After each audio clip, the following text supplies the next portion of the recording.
Hello and welcome back to my YouTube channel. In today's video, I'm going to be recording a highly requested video topic, which is how to get into grad school and what the application process looks like, my tips, and just some insider info that I think would be helpful if you are looking to apply to a clinical mental health counseling program. So before I get into all the details, let me introduce myself. My name is Alyssa Powers and I'm a therapist. I created this YouTube channel to teach you the things that grad school didn't so you can thrive as a mental health professional.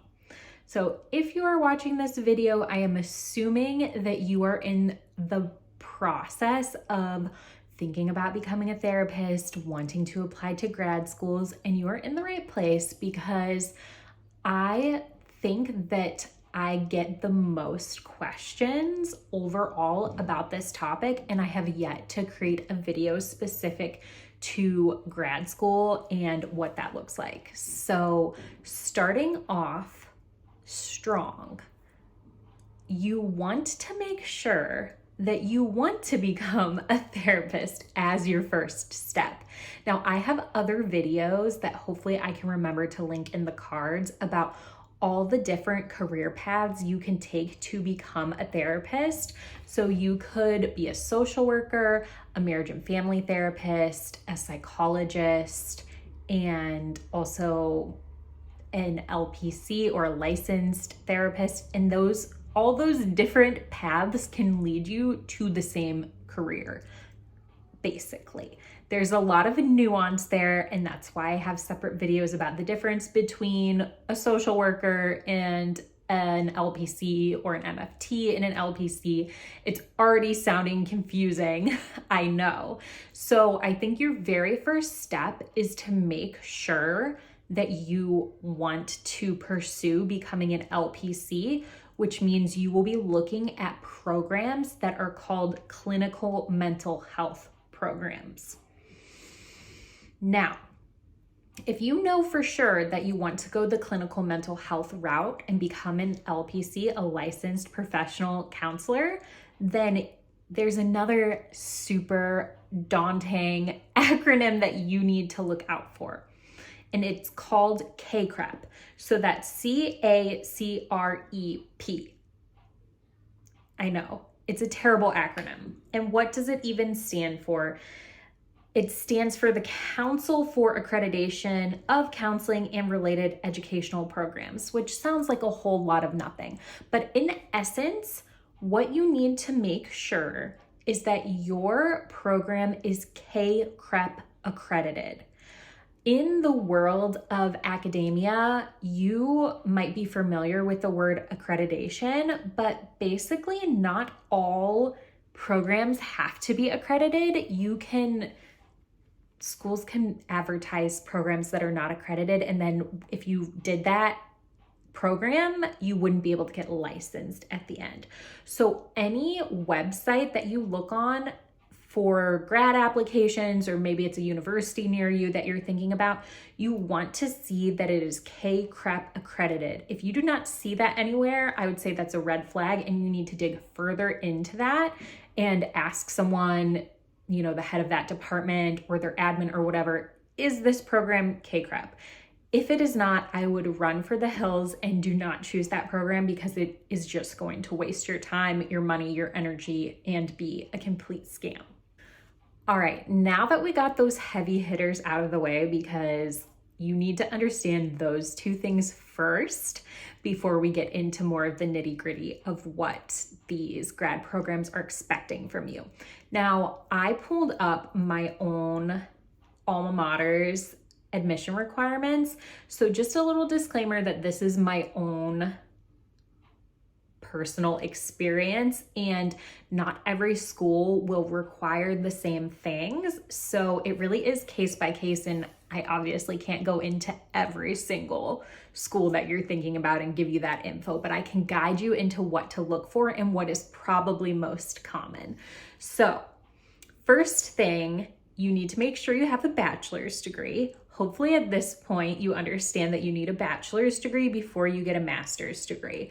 and you can only become a therapist from getting a master's degree. There is no shortcut.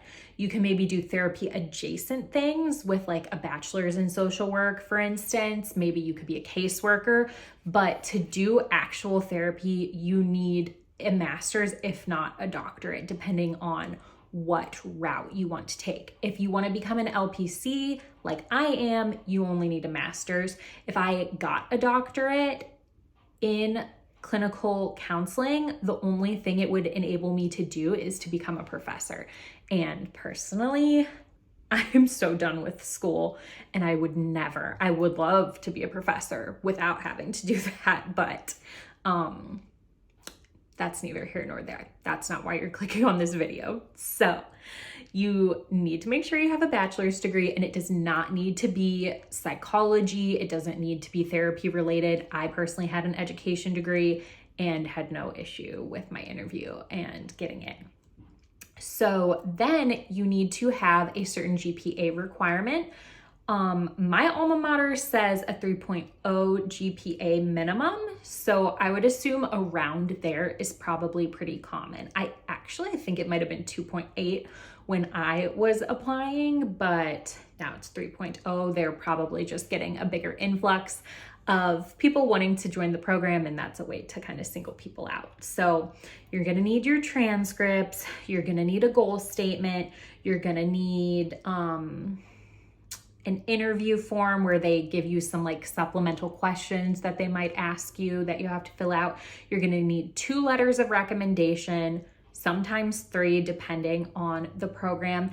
And you do not need those letters of recommendation to be from any sort of like, it doesn't have to be your psychology professor that gives you that letter of recommendation. I would really recommend just picking professors that know you and can write a little bit more of like a detailed letter of rec. But honestly, professors are so used to getting that request. They have a template that they go off of and use for pretty much everyone. So try and pick a professor that you have a good relationship with. If it happens to be your psychology professor, then that's awesome too. And if you are a psych major, you're probably one step ahead and have a little bit more knowledge about like this entire process and who could write you a good letter of recommendation to impress a counseling program, but I don't think that it truly matters. And then you're gonna need to interview, which could be a whole separate video on how to interview well for your grad program. But I actually have a video. Oh my gosh. I have a video about that. I'm gonna do so much linking in the cards. I will not forget. When future Alyssa listens to this, link that video in the cards. And then if you are an international student, you have to meet certain language proficiency guidelines. That's a whole other thing, but just throwing that out there, that's pretty common for any grad program if you are coming from outside of the States. So for me personally, I did not have to take the GRE, but I think it depends on your program. But I was very thankful to not have to take it because man, that math section would have kicked my butt. I do not remember anything from math, honestly, and I always struggled with it. So I was so thankful. And I would think commonly you probably don't need the GRE, but I'm sure it's extremely dependent. I know personally for grad school, it's a little different than undergrad. Like typically in undergrad, you are not taking summer classes and it's probably much more common to start a semester in the fall. But for grad school, I'm pretty sure I applied, I wanna say in the spring, and maybe my first ever semester was in the summer. So just know that like grad school's always kind of going and the timelines and timeframes are gonna look different than your undergrad did. So grad school's really set up to fit for people who have full-time jobs. I say that with the caveat that like it's incredibly hard to have a full-time job and do grad school, but all of my classes were 4:25 to 7:05 typically in the evening. So there were lots of people who came after work and, you know, had to eat their dinner during class. That's like prime dinner hours. And then go home for the night at 7. So it makes for a long day, but know that you're going to have less options for classes because you have to take a very specific set of classes, which is amazing because you're finally taking classes that are just about the topics that you're interested in, therapy topics. And you will only be able to be in, I would say, 2 or 3 classes a semester. So whatever full-time was for your undergraduate, throw that idea out the window. You do not want to be in more than 2 or 3 classes per semester. So the coursework is more rigorous potentially than your undergrad was. You're in less classes and the time frames are probably a little bit different. So you want to think about that. If you work a job that is primarily in the evenings, you might need to work around that. I know in the summertime, there were more daytime classes available because, I don't know, that's just the summer vibes. But I personally I loved and hated summer classes because they were faster paced. So you get thrown right in. You don't have that like syllabus week where they're just going over stuff. It's like straight to it because it's so fast paced because it's a shorter amount of time. But also, I just kind of didn't like it because it's in the summertime and you just don't want to be doing school in summer.